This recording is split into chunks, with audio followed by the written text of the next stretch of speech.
Assalamualaikum warahmatullahi wabarakatuh. Terima kasih kepada teman-teman dan juga kepada dosen pengampu mata kuliah Psikologi Kepribadian 2, yaitu Ibu Nur Afni Safarina, SPC MPC Psikolog.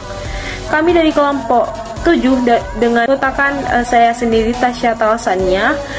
Yang selanjutnya ada Husniati, yang ketiga itu ada Eka Hayatun Nufus, yang keempat itu ada Jumiati.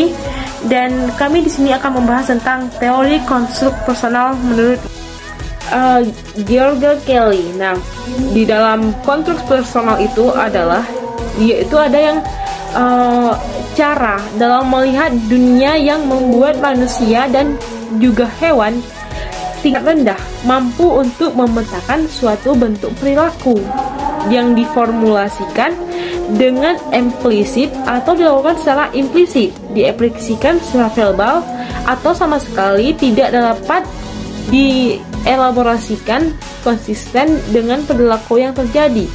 Asumsi dasar. Berdasarkan asumsi dasar dari teori konstitusional, yaitu memiliki suatu gagasan atau ide yang menetapkan norma-norma dan identitas merupakan aspek non-materi yang dapat membentuk tindakan suatu faktor atau serta pandangan dengan sebuah proses, sehingga dasarnya memiliki bahwa manusia memiliki aktif dan aktivitas mereka diarahkan oleh cara mereka mengantisipasi kejadian. Namun berdasarkan teori konstitusional yang memiliki sebuah pandangan mengenai kontribusi manusia terhadap kejadian pribadi mereka ke dalam dunia mereka sendiri. Selanjutnya, aplikasi teori konstruk personal. Kelly mengembangkan rumusan teoritisnya dari praktiknya sebagai psikoterapis. Ia menghabiskan lebih dari 20 tahun melakukan terapi sebelum menerbitkan The Psychology of Personal Construct pada tahun 1955.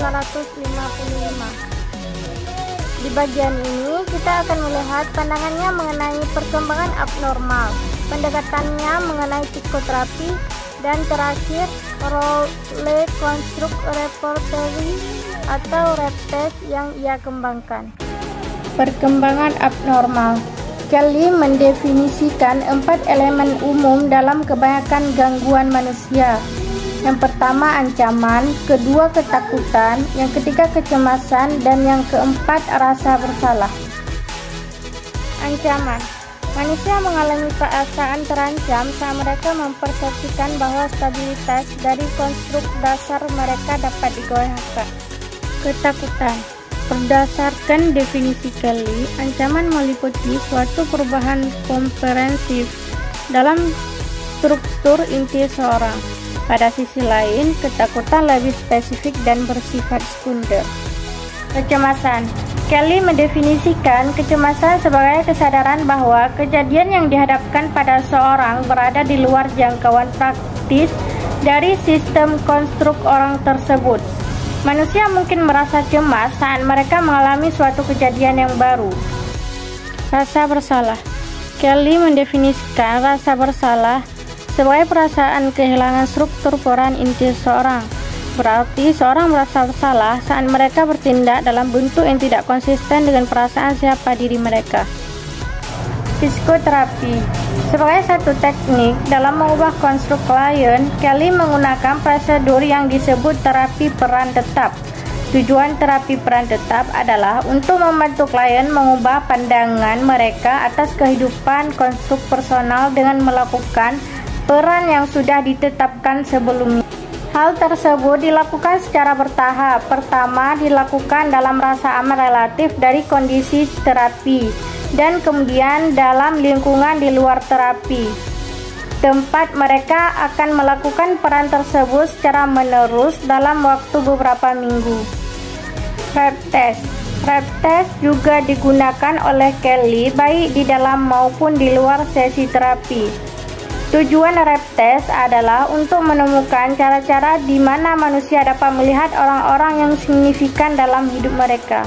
Hasil penelitian terkait. Berdasarkan penelitian, George Kelly menimbulkan sebuah karya yang berpengaruh dan memiliki dampak yang ia hasilkan pada psikologi kepribadian cukup luar biasa. Mengenai konstruk personal dalam arti sebenarnya adalah instrumen yang membentuk bidang koneksi sosial, salah satu sudut pandang dan paling berpengaruh dalam psikologi sosial dan kepribadian di masa kini. Kesimpulan, menurut konstruk personal Kelly, kepribadian individu dibangun oleh sistem konstruknya. Orang menggunakan konstruk untuk menginterpretasikan dunia dan mengantisipasi peristiwa. Oleh karena itu, konstruk yang diinginkan oleh seseorang mendefinisikan dunianya. Oleh pada dasarnya berbeda dengan orang lain dalam konstruk yang mereka gunakan dan dalam mengatur antara konstruk pada keseluruhan sistem pengetahuan.